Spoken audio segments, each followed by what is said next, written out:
and some pals, and there's also therapy too. Hi, everybody. Welcome on into Park Pals. Thank you so much for being here. We have a great episode today. This is one of my most favorite episodes in the whole world.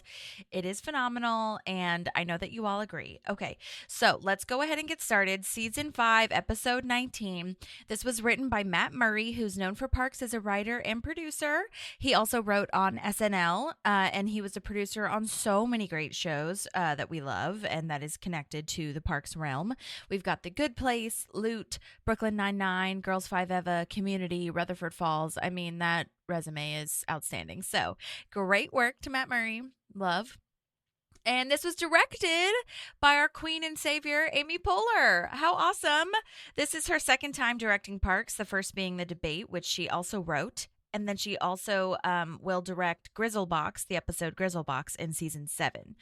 And then I also just want to point out her other directing credits because, you know, that's an amazing accomplishment. So she directed Wine Country, which also has Emily Spivey from SNL, and I'm awful. I forgot the first name. Lynn? No.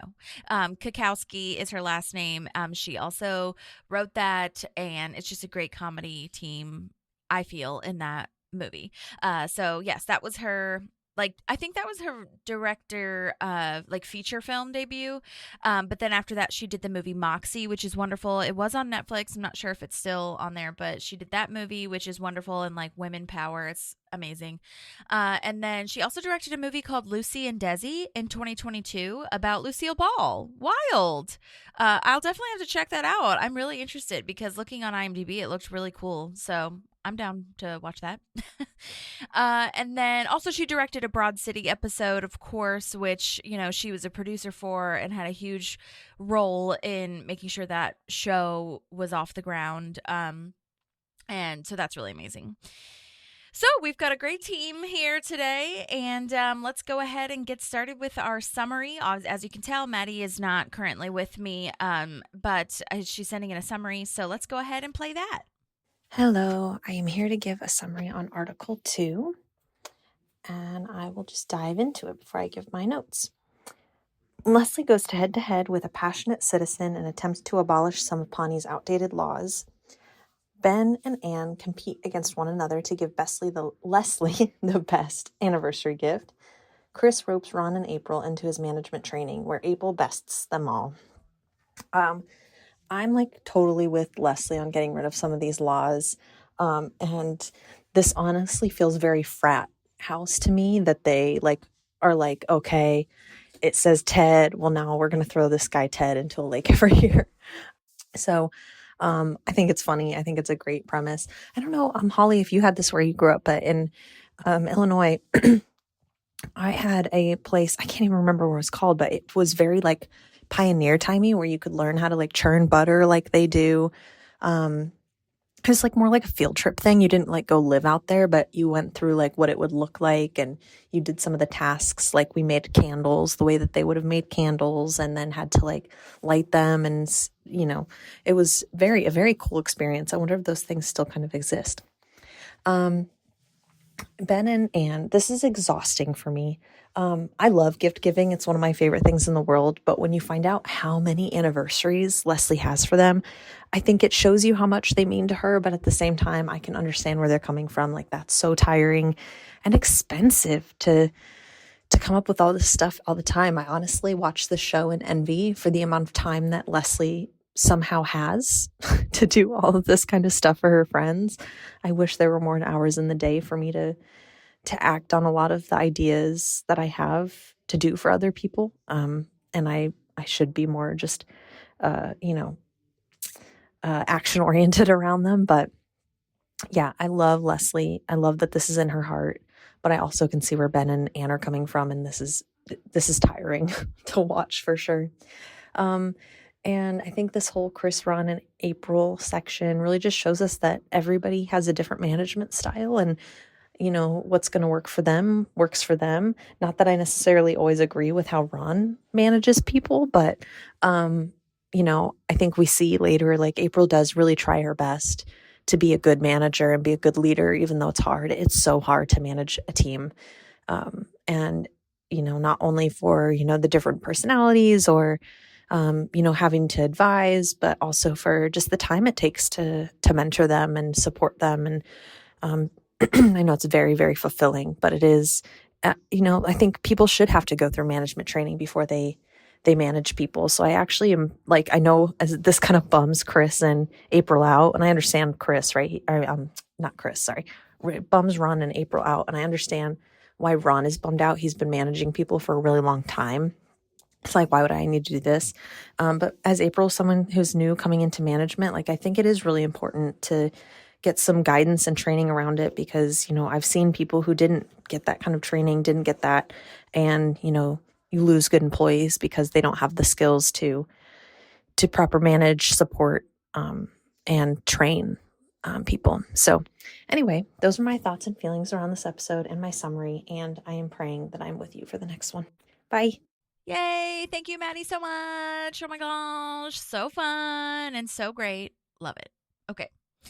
All right, so let's get started with this episode. All right, so apparently, I just wanted to point out that the idea of setting an episode at this historical house or at a historical house had come up in like season 2 or way earlier on in the series than where we are now, but it just never really got off the ground. So this idea came back around, and I'm so glad that it did. When we've talked about writers' rooms, we've talked many a time about the note cards and the bulletin board of ideas and how to break a story. And a lot of things just get kind of left. Oh my gosh, we talked about this before, but if you had watched the SNL series, or documentary series rather on Peacock, they even talk about how so many of their sketches, are just thrown on the cutting room floor, if you will, and then it'll circle back around. Like, I can't believe that Cowbell was wooden block or something in another season, and then they picked it back up. Wild. So I'm glad that this story about the historical house came back. So we start this episode at Ramsett Park, we've talked about many a time in the show. And there's a crowd chanting Ted, like Ted, Ted, Ted, and a guy being carried on the shoulders of this crowd with Leslie reading Article 2, Section 2 of the Pawnee Charter. Be it decreed, should the taxation of tea rise to an unacceptable level, citizens shall dump Ted into the lake, which we'll explain about that in a hot second. But there is this guy there, Patton Oswalt, who we will do a lovely little breakdown on. But you guys know Patton, or you should know Patton. Look up his stand-up. Oh, my gosh. Amazing. He's a great guy. And he's also on AP Bio. Yeah, we'll talk about him a little bit later. Okay. But shouts to him because wonderful. But he's reciting this word for word with Leslie, and I love that. And apparently this was just Patton doing that. Like, no one really told him to do that. It wasn't really written in the script. He just knew that this guy would know word for word what this charter said. So he is like a fan at a concert, essentially, just reciting the lyrics of this charter. He's a huge fan. She asks if anyone objects. And Ted, the one who they are throwing in the lake, definitely objects, as he says he always does. And they are like, whatever, it's fine. Who cares? Dump the miscreant. They all know, that's the funny part too, they all know it was meant to be tea. Like, she has a whole history explaining that it says Ted, or it looks like Ted, but they know that it's meant to be tea. And I mean, as I was watching it, I even wondered, like, wouldn't this be such a cool, like, town thing if someone could be, like, voted in to be Ted, or, like, someone who actually wants to be dumped in the lake and, like, be a part of the tradition? Like, wouldn't that be so much better? Which is leading to the end of the episode. And I'm sure that subconsciously, since I've watched this episode 1,000 times, I was like, yeah, that would be better. You know what I mean? Instead of, like, this, I don't know, this, like, forceful, situation we have going on. Okay. So now after they dump him in the lake, the next scene is where Ted, or he goes by Theodore, he says, and he comes into Leslie's office, and Andy's saying he was so funny because his cell phone, remember when you threw it in the lake earlier, your cell phone didn't work because you left it in your pocket? Oh my God. Because it got dumped in the lake with him. Oh, Andy, it's not funny. That's bullying. It's bullying. I think it's bullying. I mean, which is weird to say because it's unintentional, I guess, bullying in a way, because they think it's like really fun, but it feels like a bullying moment. because he doesn't want to do it and they're just laughing. I don't like that. But anyway, so Ted, we love, is saying that I'm not doing this anymore. And I've talked to the other Teds in town and they aren't doing it anymore either. And I love this like little tiny side detail of how, of course, only a person named Ted could be thrown into the lake. So I love this detail that like there's probably maybe a rotation of 5 or 6 Teds, if that. And it just goes around essentially. And so I'm glad he had like a little meeting, if you will, with the rest of the Teds. And they're like, we're going to stand up to this. This is not happening anymore. I love that side note. So Ted is played by Brian Stack, and he has been in so many things. You guys should know Brian Stack very well. You may not know his face, but you know his jokes, that's for sure. He's a really well-known writer. He wrote a ton for Conan shows, Colbert, a bunch of award shows. If you watch 30 Rock, he played one of the executives that works with Jack. He was also in Baby Mama. He does a ton of voice acting as well, which is awesome. And then you guys, the Parks fans, if you are an Office fan as well, our crowd would probably know him as the Buffalo Branch employee in The Office show that freaks out when Michael and Holly do their bit about the Buffalo Branch closing at the company picnic. And he like shouts out like, "What? Is this true, David?" And yeah, I don't know what the actual line was, but I think that's where, honestly, I recognize him from the most, that and 30 Rock. But I mean, since I think I watched The Office before Parks, obviously, because it came out before. So I definitely remember his face, which is amazing and super cool. And okay, I just want to say he is definitely of the caliber that doesn't show his rep names. So like I wouldn't necessarily been able to reach out to him, but you know me and my, tenacity and me channeling Leslie and just trying to get what I can done. But I followed him on Instagram because I was just going to like follow him and support him and whatever. But then I was like, you know what? I'm going to go ahead and message him because you know what? He followed me back. So I was like, he's engaged. He's engaging. What's happening?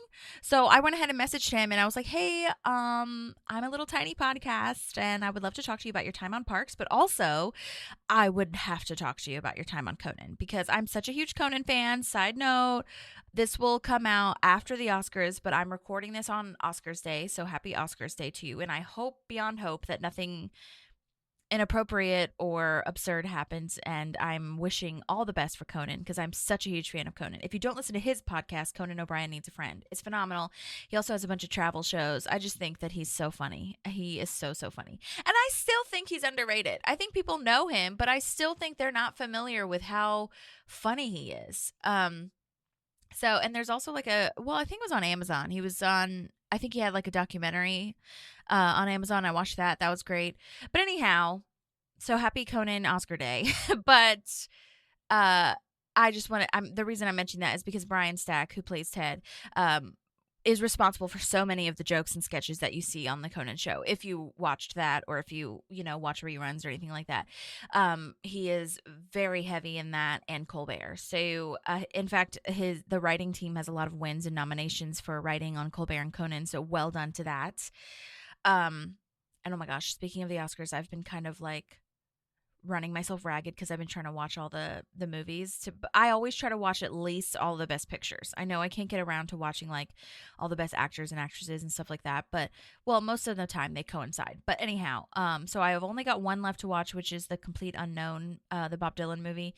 And I don't know, I just haven't been like interested enough. I'm not a huge Bob Dylan fan. I'm a respectful fan. Does that make sense? I respect him and his work. I respect Timothée Chalamet and his work.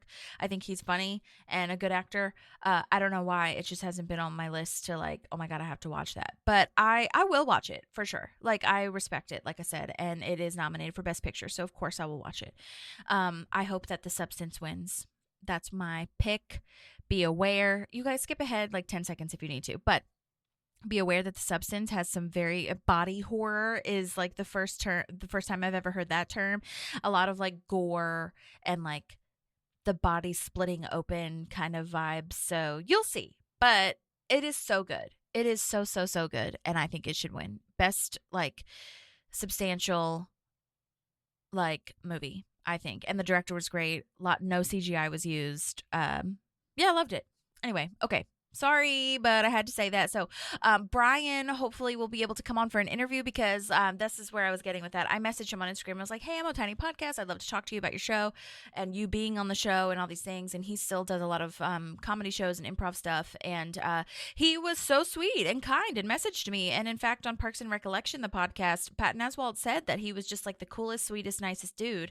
And so far, that is showing to be true. So, hopefully we can talk to Brian on a separate interview because I'd want to talk to him not only about his time on Parks, but I want to talk to him about his time on Conan and his career and all the things that he's doing now. So thank you, Brian, for emailing me back. And if you're listening, and I will reach out to you to schedule a time. Okay, so Leslie is like, come on, it's the charter. Like, this is in response to Ted saying he's not going to do the dumping in the lake anymore. And Leslie's like, that's the way it's always been done. And Ted makes a great point that that's not a good argument. That's never a good argument. And Leslie knows this. She's been in this fight on the receiving end many a time. It's not a good argument to say that that's always the way it's been done before. But it's really funny because then she says, like, I just think we need to be careful about speculating what they meant. And I think it's hilarious because she literally spelled out what they meant earlier on in the show. She knows they meant Ted. It's just a fun tradition. Or she knows they meant T, rather. And so I just think that's, I don't know, kind of funny to me. Great writing on that point. And then Ted proves his point by following all the old town laws / statutes. First, he takes Tom's car keys for $0.25. Now I own your car. And then he cracks an egg on Leslie's face because she, a woman, raised her voice to a landowning male. And I just love that he walked in there with an egg in his pocket, knowing that this was how it was going to go down. I think that's a really fun backstory, side note thing to think about. And I love that he throws it back in her face because Leslie is like, that clearly meant, Indian American, like a Native American, not what, a Tom's ethnicity. And then Ted is like, well, we should be careful about speculating what the founding fathers meant, So yeah, that is a great little scene. Those are not far off from actual laws that were once written and probably still exist. It goes back to the trial of Leslie Knope, where Donna was like, oh my God, Black people still can't use sidewalks. And in that episode in particular, I found a website that literally lists the insane, archaic, out of date laws that still are around that people just haven't gotten around to removing yet. So maybe I'll find that article again, but you can literally Google it and just be like stunned by America, which is not hard to do these days. All right. So April goes into Ron's office next and says he has to help her because Chris wants her to do a leadership management course called CTMPS, CTMTS, the Chris Traeger Management Training Seminar. CTMPS. Also, Ron is sharpening a blade in his office when April walks in. Yikes. That's scary. Ron says he'll help her. I love this poetic talking head about how he would rather do nothing than something, unless it meant helping someone else do nothing. I'd work all night if it meant nothing got done. Love that so much. Oh my gosh. Ron's talking heads are phenomenal. Then they go into Chris's office, and Ron tries to get April out of this, but Chris says he wants April to be just as good a manager as Ron. So she needs to do this course. And then Ron is like, well, that's dumb because I've never had a management course, and I've been head of the Parks Department for 12 years. And it is a really wonderful, honestly, kind of shocking reminder that he's been a leader or in a leadership position at the Parks Department for that long. Like, I never would have guessed it was 12 full years. I don't know why. Maybe like 6 maximum, you know what I mean? But 12 years, damn, that's a lot.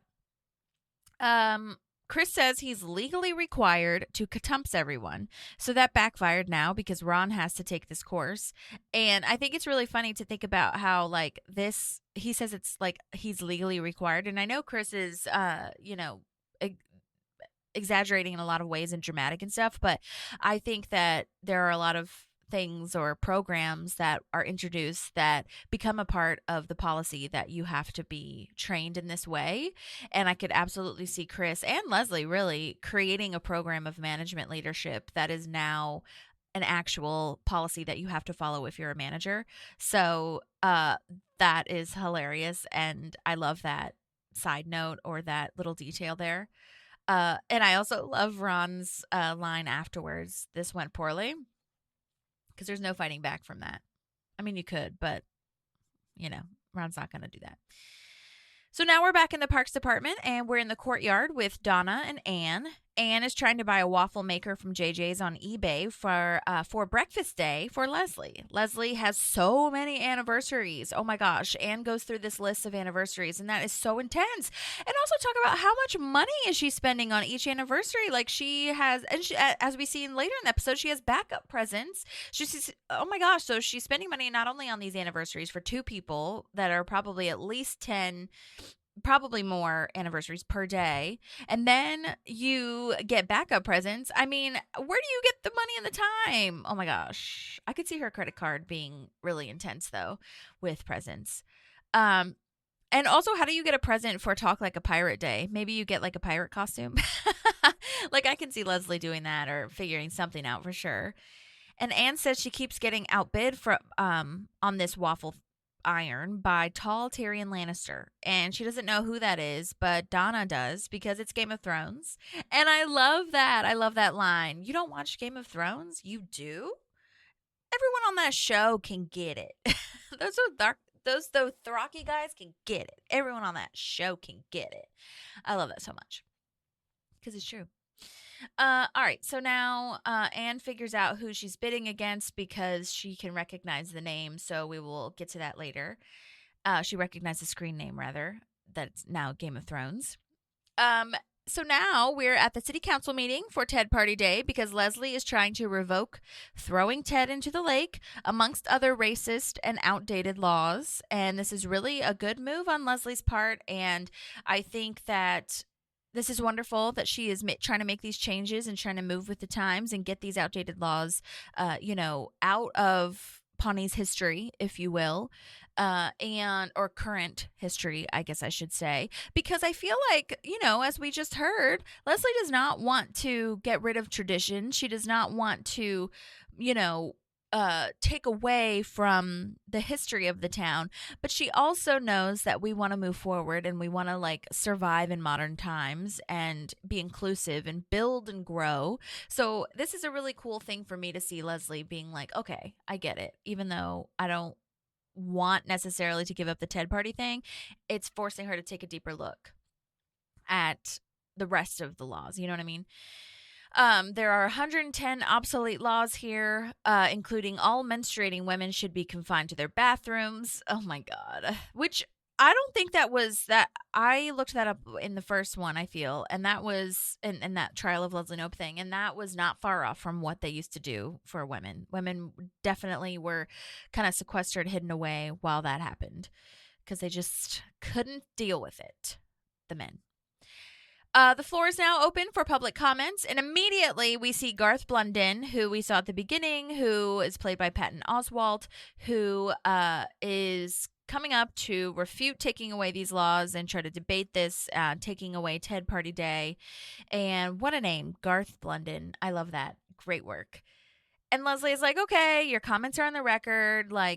Okay, it's been noted. Shall we vote? And he's like, no, I'm not done. And he has a full-on citizen filibuster, so they cannot vote today.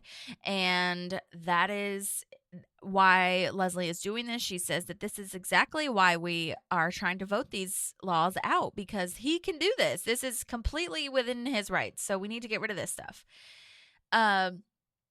And so, yes, Patton Oswalt, let's do a tiny little breakdown on him. Not really, because I just am such a huge fan. I don't feel like I need to really explain it. You guys know who he is. But Patton Oswalt, he said he was a fan of Parks before this, and I know him from so many things. I knew him from stand-up, I think, primarily. He was in a lot of 90s sitcoms. AP Bio was the most recent thing. I had mentioned that before. Most recent in the comedy world, I feel, if you watch that. But, oh my gosh, just so many things. And he says that since he was a fan of the show, of Parks, he got a call to be on the show because they wanted him to come on, and he just immediately was like, yes, I don't care what they have me do, just yes, I'm in.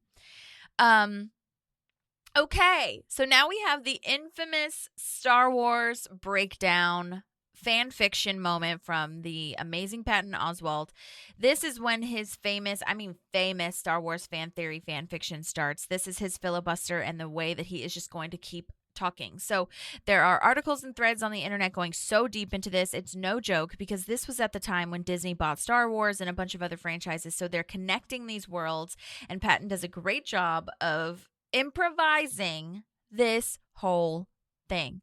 This was not scripted. Most of you guys know that if you're a Parks fan, because you're in the Parks lore, but this was not scripted. And the way that Patton tells it is that in the script they had the line, I'm invoking the citizen filibuster, and then they cut, just a quick comedy cut, like the end. But he said no one ever called cut, and so he just kept going because he was so excited to be on the show. He didn't want to mess up and get told like, well, you don't, because as an actor, you don't stop until they say cut. That's like how you're trained. You keep going. And same thing for like, if it's written in the script that like someone's supposed to interrupt you, you keep going until they interrupt you. And so he just wanted to do a good job and wanted to be a good, employee, actor, crew member, I suppose, on this. So he just kept going. And so no one ever called cut. And so he just kept going with this information. He also says that Jon Favreau, who did, Mandalorian and Book of Boba Fett and all that stuff, that beginning scene happened in the Boba Fett where the hand comes up. And I don't know if it was confirmed that was coincidence or if Jon Favreau copied it from this scene. I don't know, but it did happen. And that proves that we're all in a simulation as well. Then Sweet Patton, oh my gosh, gave credit to the background actors for getting up and leaving. And he was like, I have no idea who told them to do that or if they just did that on their own. I think that they just did it on their own.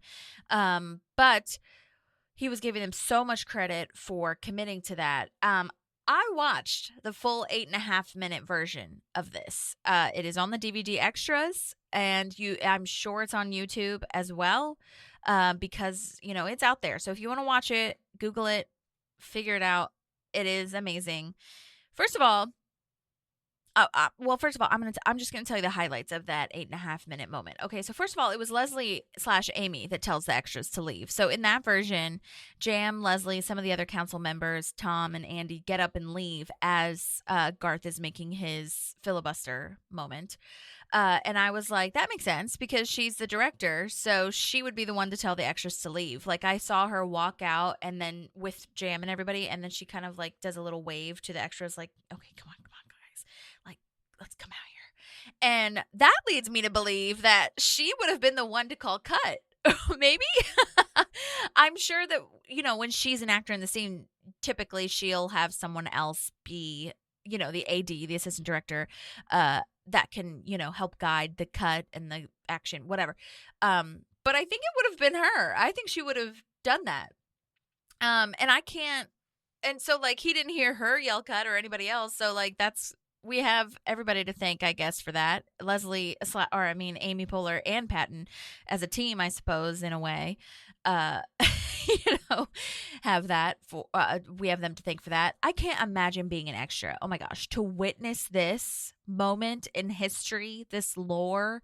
Oh my gosh, I can't imagine. There's a couple people that were acting really well and we're just kind of like, oh my God, this is like going to go on forever. And then there was this one guy who was kind of like smiling, like, oh my gosh, this is so exciting to be like listening to this. And I don't think it was him acting personally, but it could have been.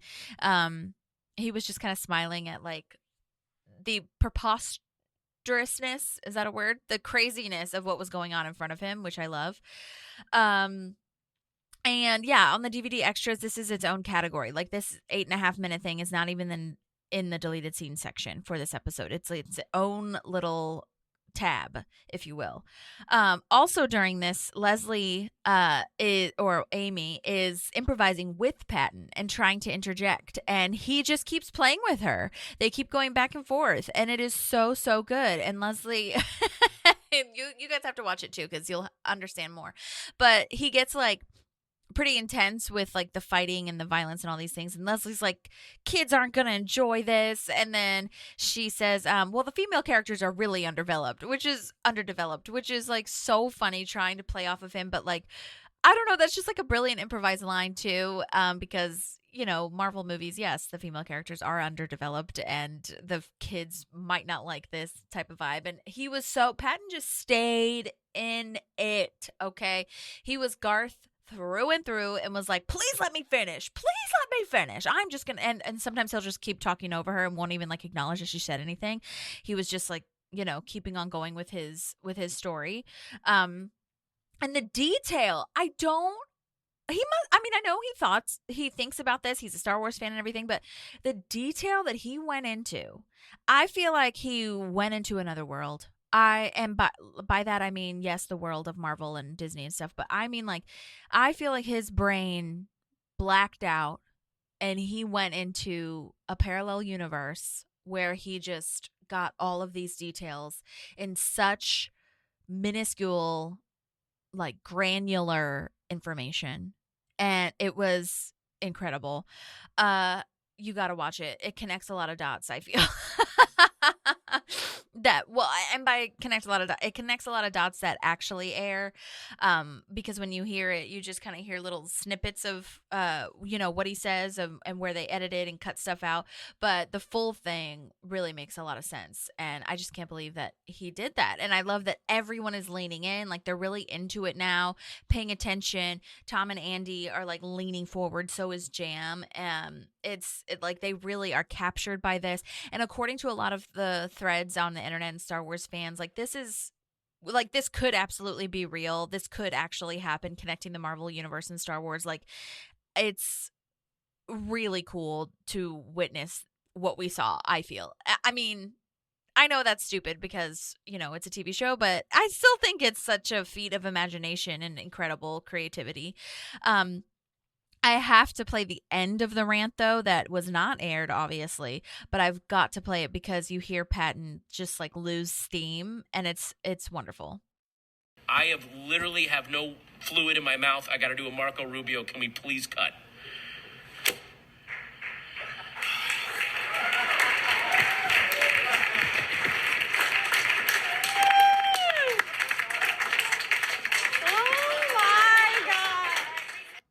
Amazing. And I didn't even think about that, because in the end of that, when he's saying that, he is like, he flops over on the, podium that he's standing on. And I didn't even think about that too. Like, not only are you like, mentally doing gymnastics, trying to figure out this connection of all of the, Star Wars and all the other storylines, but he also was very physical with it. He's like grasping the podium, standing on it, like pulling the microphone or the podium down. And it's just, I would have been sweaty. And that was, I mean, they did not do multiple takes on that. Okay. I mean, what a time. What a witness thing to see. What a witness thing to see. I don't know what that sentence is, but I just had to spend a fair amount of time on that because it's just like so important. And it's in the parks world. It is just A+. I don't even know how to describe it. Okay. So well done to Patton Oswalt. Thank you so much for that service and for your time there. That was amazing. Okay. All right, so moving on, we come back, we see that people have left, but he's still talking, and Leslie finally goes up to him. That's the aired version, by the way. So in that, like I said, in that in that big 8.5 moment, everybody leaves, including the city councilors. But in the aired version, they stay there until, or Leslie at least stays there until she goes up to talk to him and try to get him to stop talking and, try to connect with him. Side note, I love that we're also somehow connecting Hannibal Lecter to this fan fiction. You hear him talk about that. And then Leslie, just tries to talk to him as a human and says, like, we are trying to change with the times. This would show that we're becoming modernized and we're doing the best for our citizens, that kind of thing. She's making a great point here. And then Garth gets dramatic, as we know he can be, and says, you start changing the laws and the jackbooted stormtroopers are going to start storming my house and my wife if I had one. Oh my God, that Pawnee police officer is so good. When Leslie's like, by jackbooted stormtroopers, you mean Clyde or like the Pawnee Police Department. Hi, Clyde. Hi, Leslie. Good Danish today. I laughed out loud at that. He was so good, and that just broke so much tension. Even though it was like comedy tension, it was still, so amazing. This actor's name is Burr Middleton, and his last acting credit was in 2015. So I don't know if he's still acting or out there. There could be many things that obviously aren't on IMDb, but he was an older dude. So I hope that he's just living his retired life and living his best life. And I hope he knows how much he made me laugh and us laugh. Good Danish today. So good. Okay. Then Garth says the charter isn't a living document. You have no respect for the traditions of this town. Oh my gosh, what an insult to Leslie. That is so not true. Can you believe it? No, Leslie didn't want to really do this, but she has an obligation to the town to help move us forward. And, so Leslie tries to prove that she was like employee of the month, or Leslie tries to prove that she, is respectful of the town and its traditions. She was employee of the fortnight at that historical association. And then, oh my gosh, then we learned that Garth bought X-Men pajamas, and I love this line. I won them in a raffle, madam. Oh my gosh. Leslie is saying that our founding fathers were great and wonderful, but they also lived in a more primitive time, and times are changing, and we need to change with them. This is not the same time that we lived in. And Garth is like, well, it was a better time, and you wouldn't have survived a day like in their life, And so Leslie obviously takes up this challenge and is like, fine, okay, how about a wager? We'll go live in that historical house in the 1817 times, and whoever lasts longer wins, meaning she'll keep the bill, to make these rules and laws in the charter obsolete if she wins, and then if he wins, we'll keep all the rules. Okay. So that's that whole little section. And our next moving on is now at Katumps, or Chris's training program, where Chris wants them to write down what they hope to gain from the end of the seminar. And they're asking how long this will last. And it is a 9-hour seminar over 2 days. Ugh, I felt the same way that Ron and April did when they are groaning and are just like, oh my God, this is going to last forever. He hands out conductor hats and has like a little train whistle thing. I had a little train whistle thing. That's really funny to me. But, oh my gosh, not cute for Ron and April. All right, so next we see Anne confronting Ben, because Ben, we learn, is the screen name, the Game of Thrones screen name. And so Anne is confronting him about bidding on the waffle iron. We learn that her screen name is future Mrs. Tiger Woods, or future Mrs. Woods, from like 10 years ago. She doesn't know how to change it. And again, this was when I wrote, like, literally, how does Leslie afford all these gifts? Because this is when we learned that Ben also has a breakfast day or, multiple anniversaries throughout the year. And I do love Ben's, like, can't believe I'm complaining about how thoughtful my wife is. Sorry, honey. And it just made me laugh out loud. Like, love you, as if she's listening. But then bummer, we learned that they were both outbid, and now neither of them got the waffle iron. And it does say on the, in the show, or on the screen name, it says H. Lurpus. So I think we know who that's going to be. We will get there when we get there. All right. Oh my gosh. And then Ben says that he can't resist saying how wrong Anne is about Game of Thrones, like in their magical powers and stuff. And she's like, this is why we don't hang out. And it's really funny to me. All right.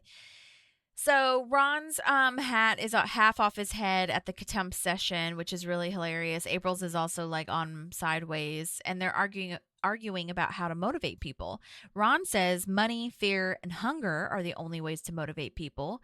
And Chris is saying positive energy is how you can motivate people. Being supporting, encouraging, all that. And April is so good at playing this game because just kind of, she's playing the Game of Thrones. To be honest, that is exactly what it is.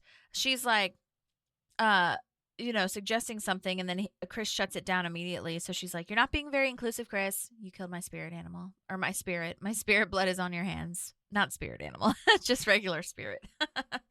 And Chris is so cocky. He's like, I've taught you so much already, and takes it very seriously.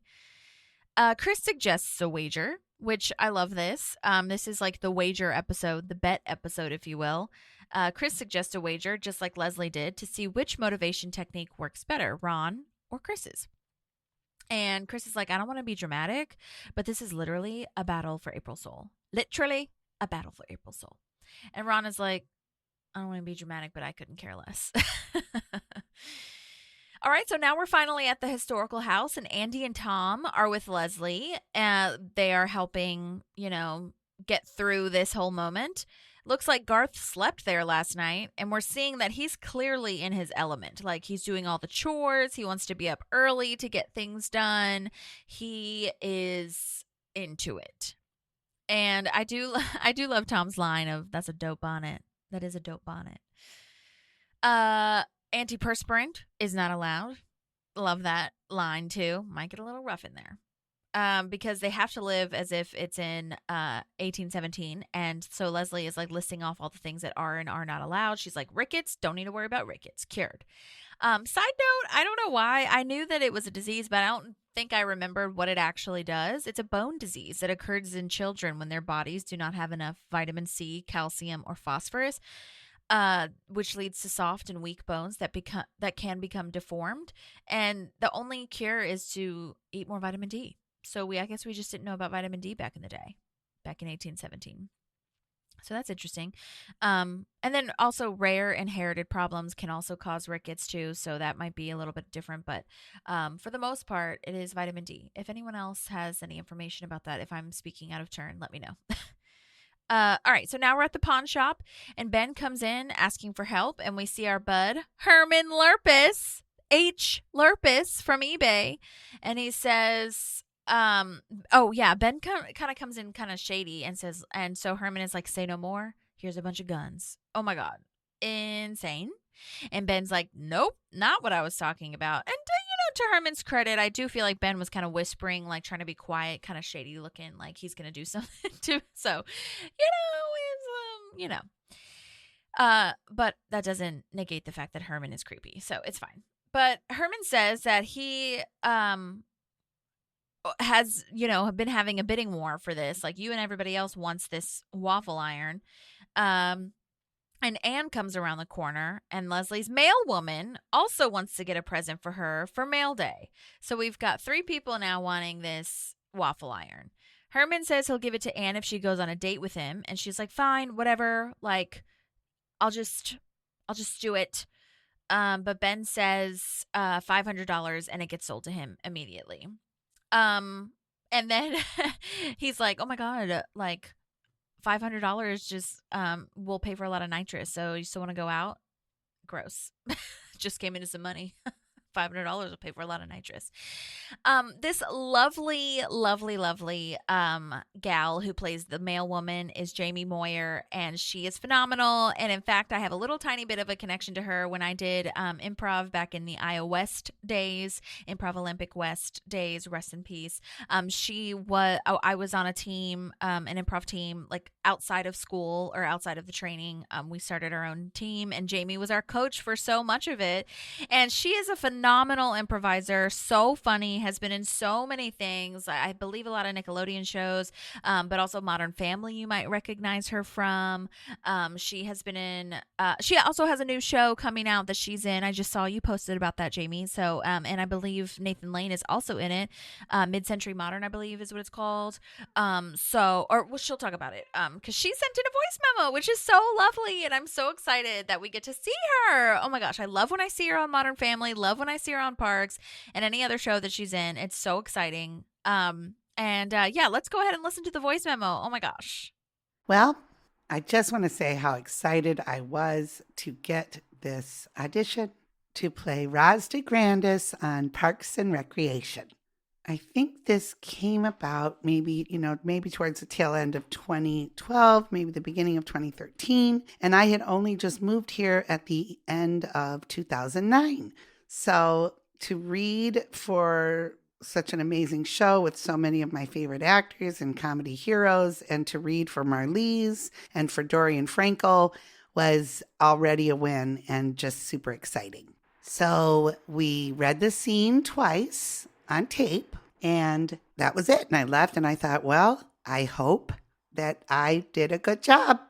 And a lot of times you don't know. And then you go, you find out you got it. And I got it. I was so excited. My parents were thrilled. And I considered it to be just probably, and still is to this day, one of the greatest bookings I ever got, because I just love that show. And to be on it felt super amazing. And I just want to thank Dorian and Marlise to this day for the opportunity. And I love Roz, and I'm so happy she's part of the Pawnee universe. This was a super wonderful day because I found out that Amy Poehler was directing the episode, and that was, I've been a fan of hers forever. I love her on SNL, and I knew she was at Second City and UCB, and improvising is my favorite thing in the world to do. So that part of it made it all very much like extra thrilling. And I knew I was going to meet her on set. So we all got in the van and I rode over with Rashida Jones and Adam Scott and Richard Birch, who played the pawn shop owner. And of course, I was a fan of Rashida and of Adams. And if only I could have told that Adam Scott about Severance, I'm sure he would have been excited to know what was coming his way. Everyone was very nice, kind, interested. We had, nice meetings and short conversations. And then you get on set and I met Amy, and she was just as down to earth as you might imagine and very chill, which was helpful. And we blocked it in the pawn shop and we ran it maybe once or twice. And then we just started shooting from the different angles and everything was by the book. I'm often asked by my students, can you improvise on set? The answer is no. You're not supposed to do that. You have to stick to the script unless you are very much told that we're going to go wild. Otherwise, stay in your lane. So we blocked it and then we started filming it. The blocking is so fantastic in my scene because I'm kind of a reveal. So you don't even know I'm there. And then boop, I pop up in line. And at the end of filming it, however many times, that's when Amy said, all right, everyone, let's do a couple fun ones. And that was where we could open it up a little bit to improvisation. And I just had a blast and it was over very quickly. It was just kind of a quick on location shoot. And then I was wrapped. I said, thank you so much to Amy and thanks to everyone on the crew. And we got on the van and that was it. It was a good day for me in the old Hollywood. Now you ask here if I have anything that I'd like to share that you didn't think to ask. And I would like to say that Article 2, which is the title of my episode, is very well known amongst certain circles. And someone told me this years ago. The whole part with Patton Oswalt where he's doing his Star Wars filibuster is extremely popular amongst Star Wars fans. So I think that this episode has been seen by a lot of people who really love that speech. So that's also part of the lore of this episode. Have I ever been recognized for this role or other roles? I don't know that anyone has ever approached me and said, are you Roz DeGrandis from Parks and Recreation? But I will say that over the years, and this has happened so many times, which is a great testament to how much people are watching the show, I'll get a picture from someone or a post on social media. Oh my gosh, I just saw you on Parks and Recreation. And they'll send the greatest picture of Roz to me, which is fun to receive. Thank you so much for doing this. It's so nice to hear from you, Holly. Of course, I remember you, and I'm excited to be a part of your podcast. If you'd like to link my website, it's www.jamiemoyer.com. And I'm also on Instagram at Jam Detroit. And I will be appearing in one episode of the 10 that are going to drop on Hulu of a brand new show called Mid-Century Modern. So if anyone wants to see me strut my stuff, check that out. Thank you so much again, Holly. Take care now. Bye. Oh my God, that is so darling. Jamie, that was so cute. Oh my gosh. Thank you so much for being here and explaining all of that information. Yes, first of all, amazing that you had just moved here. I feel like I hear that from quite a few guest stars, actually, that will tell us about the show, they're always like, I just moved here and I got this random audition. And because some people didn't know the show. Now we're getting to the point where, we're in season 5. So people have definitely at least been aware that it was on the air. But I love hearing that, and that it's such a nice reminder, I feel, or such a nice thing to hear that when they first moved here, they get a good audition and a good casting director and a good experience in the room, because sometimes that's not the case. So that's lovely. Love hearing the van stories. That's one of my favorite things. Some crazy stuff and crazy stories and meet and greets and meet cutes happen in the van on the way to location. So that's lovely. And yes, oh my gosh, Adam Scott and Severance. If we could have told him where he'd be now. Damn. Amazing. Oh my gosh, being directed by Amy. I didn't even really, I knew that Amy was directing this. Obviously, I said it at the beginning of the show, but I guess I didn't put myself in your guys' shoes where, you are literally being told what to, where to stand, what to do from Amy. I can't imagine, because, from one improv queen to another, not me, from Jamie improv queen to Amy improv queen. That would have been amazing and so fun to just work as professionals together. And yes, it is true that so many people, so many guest stars and series regulars of The Office and Parks and shows like that have definitely said you are not supposed to improvise on other shows. And if you I think even Jenna Fisher said that about The Office, or maybe it was Angela, I don't know, one of them said that the next show they did or something, they asked or suggested something, and it was not an open environment as it was on The Office and Parks. So that must have been such a cool environment to be in and to work in and to just play together, but also get your shit done. You know what I mean? I love that. And then, when you said Roz DeGrandis, I forgot that the last name was DeGrandis. And I was just imagining people, you said no one had done that, but I can just imagine people coming up to you and saying, are you Roz DeGrandis? I'm going to do that if I see you on the street, if I visit LA again. Anyway, fantastic name, by the way. If you are familiar with the show, listeners, you know that we've talked at length about how, Mike Schur creates these incredible names, incredible unknown names, very unique. So to be in that lore and to be in that Pawnee realm of a really cool name and different name is wonderful. And yes, I will absolutely link your website. And as you were talking, I did my research, and I should have done that before. It was not a Nickelodeon show that you were on. It was a Disney one. So if you guys watch Casey Undercover, that is also where you'll see Jamie. And, I talked about this as well with AP Bio for Patton. I know Jamie was also on AP Bio, so you've probably seen her there as well. A couple voices on Bob's Burgers. And, but anyway, I will definitely link the Instagram, the website, and we will all watch Mid-Century Modern. So I'm very excited about that. And you guys probably are all in the realm of, if you like Parks, you probably watch Modern Family, or at least know about it. So you've definitely seen Jamie around. And follow her, because she has a lot of improv shows going on. And like she said, it's her favorite thing to do, but she's also so talented at improvisation. Okay. It is amazing and unreal. So you guys got to go see her in person and see this magic happen. But thank you so much, Jamie. I appreciate it so much. Learned so much from you. So thanks, lady. Okay. Let's go on ahead into the next moment. All right. So, back at the historical house, they're churning butter, and Leslie is like, ugh, Garth is tougher than I thought. And then Tom is like, oh my gosh, I don't know how either of you are doing this. One time my refrigerator stopped working, and I didn't know what to do. I just moved. Love that. And then Andy tastes the butter, and he realizes that butter is his favorite food. I love these. Toast, popcorn, grapes. Butter is my favorite food. I love butter, and it makes everything better. Truly everything. Honestly, everything. Just letting you guys know. So I relate to Andy. That's all I have to say about that. All right. Leslie is like, maybe I can't do this, because Garth is enjoying this, and it seems like he's getting stronger the longer he stays on this homestead. And, we see him that he's planted an entire field of barley. He's really good at churning the butter. He's playing with his hoop later on.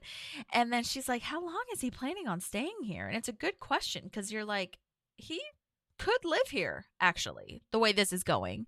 So Leslie either has to, give up or plan on living there forever, because Garth will.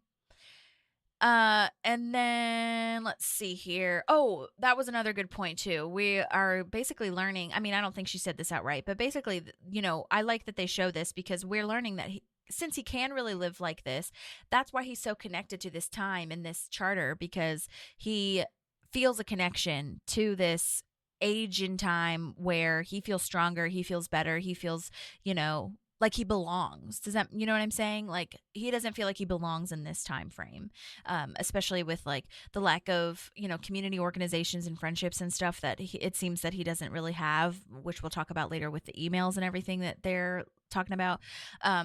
So he feels better and more himself in this time than anything else. So I think that's a really interesting way to point that out. And why he's fighting so hard to keep this charter. And then we have a funny moment where he says, aren't we husband and wife in this scenario? Like, he's about to say they should be sleeping in the same bed. Basically, he doesn't actually say it, but that seems to be where he's leading. And she's like, absolutely not. Are you kidding? And Leslie's already married, but he wants it to be part of the simulation. So Leslie is doing something with the washboard. I really don't know what, because I thought that it was supposed to be to like wash clothes, but she's wearing the clothes. So I'm not really sure what she's doing, but either way. And then she's like, what is that? Do you feel that? And then a chicken comes out from under her dress. How long was that under there?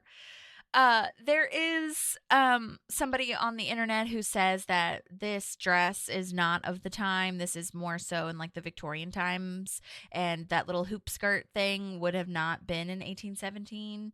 I personally don't know that it changes anything for me. It's still old fashioned, so whatever. But I think that some people were like, just letting you know that it's not quite when the hoop skirt came out. So if you guys care about that, there's that little bit of information.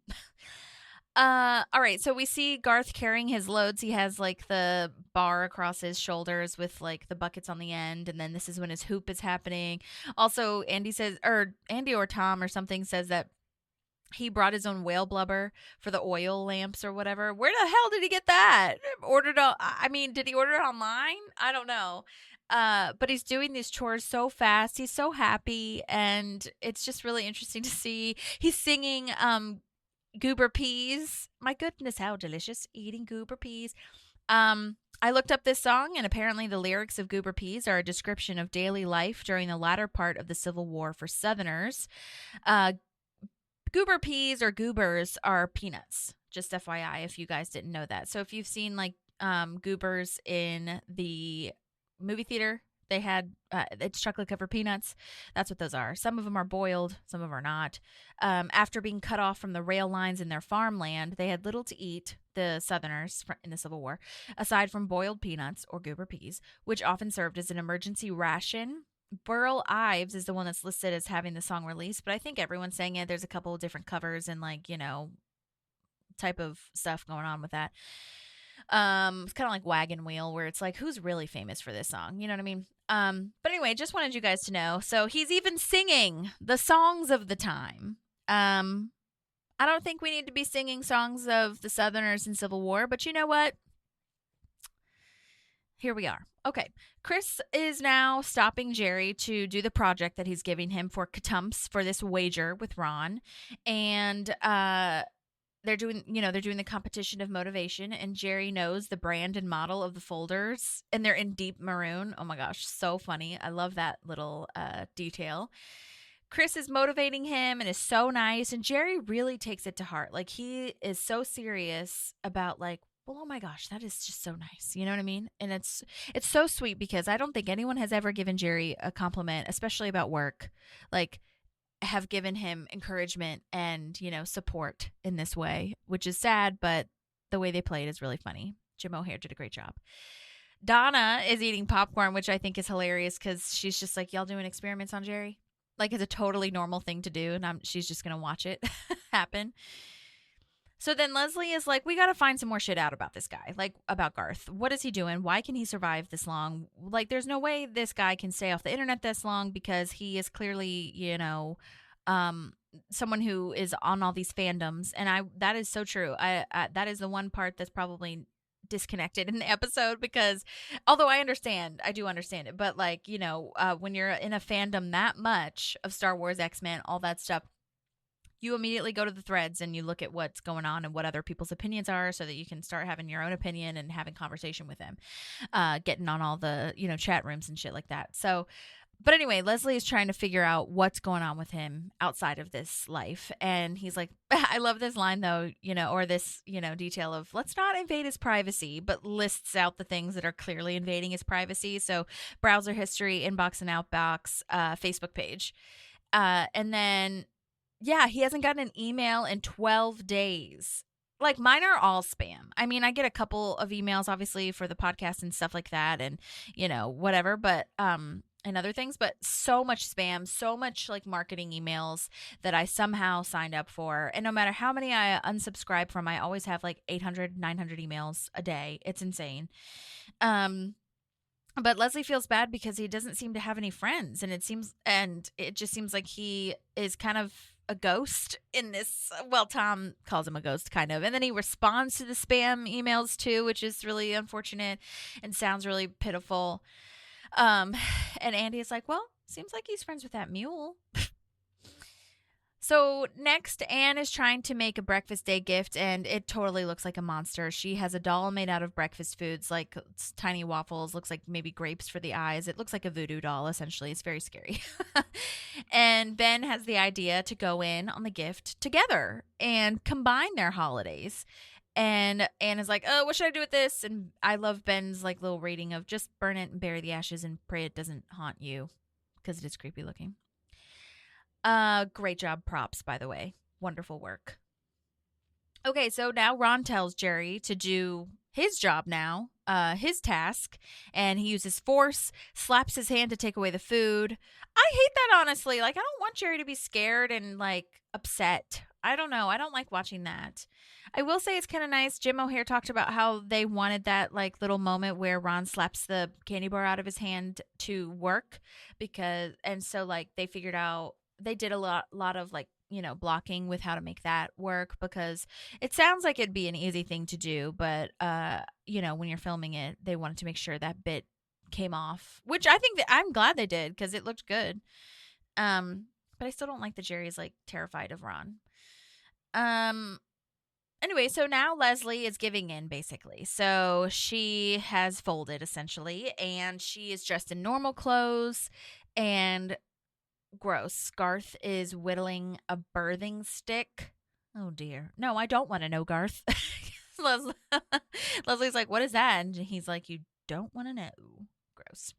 Which, at first I was like, why would he be doing that? Because maybe it was for a human, but it could have been for, like, the livestock on the farms too. So, but I think it's for humans. I don't know. Anyway.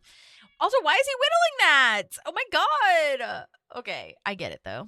Oh my God. Anyways, Garth clearly has a crush on Leslie, which is cute, but also weird, because when she comes up in her regular clothes, like, he's like, you look beautiful. But then he, like, goes back to himself. He snaps back to it, and he starts listing out the ways that she broke the rules. And she's like, oh, okay, you won. I give up. You're better at this. And he's like, huzzah, the day is mine. I'm going to miss saying huzzah. I love that word, huzzah. I do. I say it at the Ren Fair mostly, but I have said it just in regular everyday life. I think it's a great word. What if he must not know that she's married. I can't see him hitting on her / like saying all these things about, like, yes, I will go on a date with you, because he has a proposition or whatever. She has a proposition. And I don't think he would try to, take that away from her or, like, whatever. But that's neither here nor there. Okay.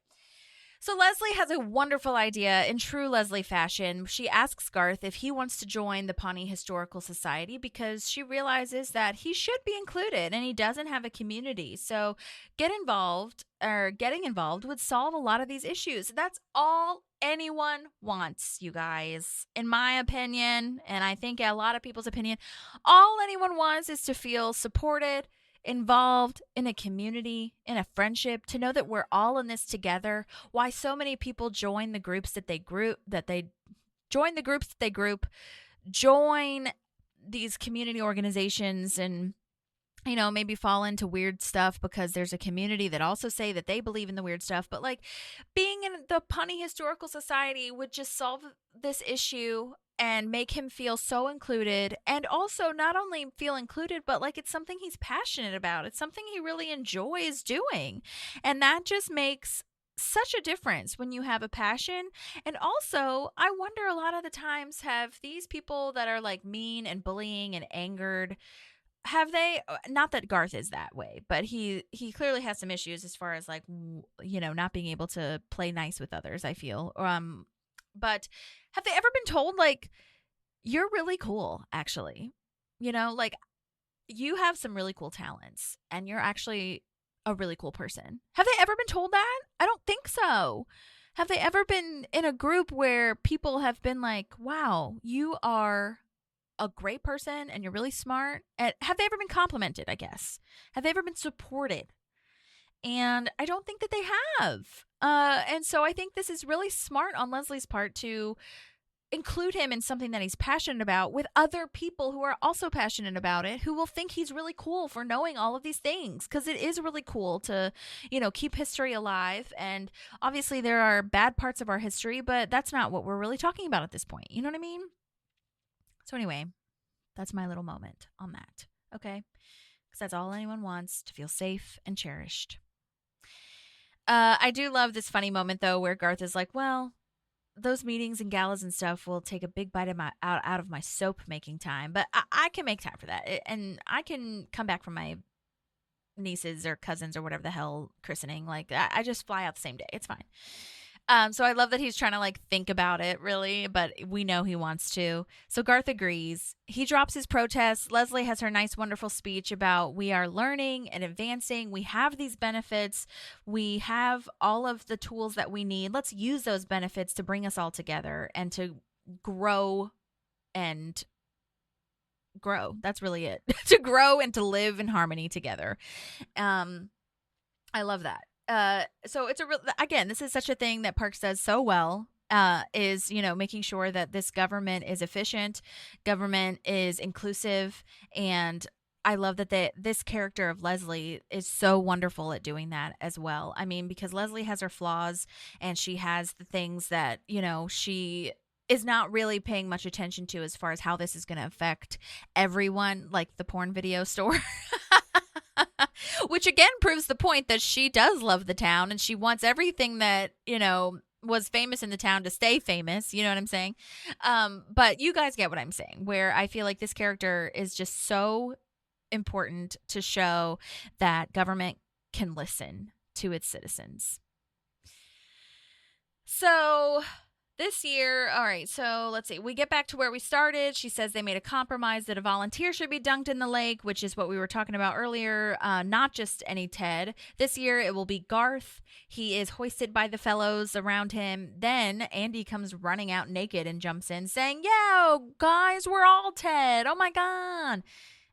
As they're about to, like, dump Garth into the lake. And Ted is like, thank God, because I can't swim. Which is really funny. So the final tally for the Jerry experiment is that he filed 268 red files and 384 blue files. But the blue files, aka Ron's, were almost all filed wrong because he was scared and nervous. And honestly, I'd rather it be correct and less files, because then you have to do more work and use more resources to get it right. You know what I'm saying? So my vote is for Chris, even though I know what Ron is saying. My vote is Chris is right. Or Chris's strategy is better. I hate the fear tactics. I don't think they work. There is such a thing as good stress and good pressure to make sure that you care about what you're doing. But yeah, I don't want to deal with that. With the fear and the bullying. You know what I mean? Don't love it. So then we learn that each of them wrote their beginning goals, and for each of their goals, they all succeed, honestly, which is great. But Chris said he wanted to engage Ron and April. Ron said he'd learn nothing, and April said she'd pit Ron and Chris against each other and get pizza/steal Chris's watch just because. So they all pretty much achieved their goals, and I love that April played the Game of Thrones, and she won. Two men enter, one me leaves. Love that. Anne and Ben now give the waffle iron to Leslie, and Ben breaks the news that they can't keep up, so they're proposing just one celebration. Love that they went in with a day, knowing she'd counter with a month, and then they got a week, but there will be a third week, friend week, where my two best friends became each other's best friends, which is very precious. And she already has the presents for the friend week. Like I said, she just has backup gifts if she needs them. You know what I mean? And I love this, like, thank you in their monotone, like, damn, this sucks, but we're also really grateful. How do we, like, not want this? And it's very precious. So the last thing I'll say is that I really wanted to mention that I just love how much Patton loves Parks and Rec and how well spoken. Like I never really recommend it because I feel like I say all of the information that you might need to know, but I would recommend listening to the Parks and Recollection episode that Patton is on because he's so like wonderful. I just think he's really great. He's such a fan of parks and such a fan of, you know, this movie making and films and Star Wars and all these things. He just seems like the coolest guy and so nice. You guys gotta watch his stand-up if you haven't already. I think there's a couple online on streaming and stuff like that you could find. But yeah, and then thank you, Jaime Moyer, for sending that in. Oh my gosh, I'm so excited that I got to talk to you and just reconnect. That's awesome. Thank you so much for sending in a voice memo. Don't forget to rate and review, subscribe, all the things. So we are rounding out season 5, as I mentioned before. So if you have any questions or want us to research anything else, please let us know. Otherwise, share this with all of your group chats and go watch Severance too if you haven't already. And I'll talk soon. Okay, thank you guys for listening. Bye.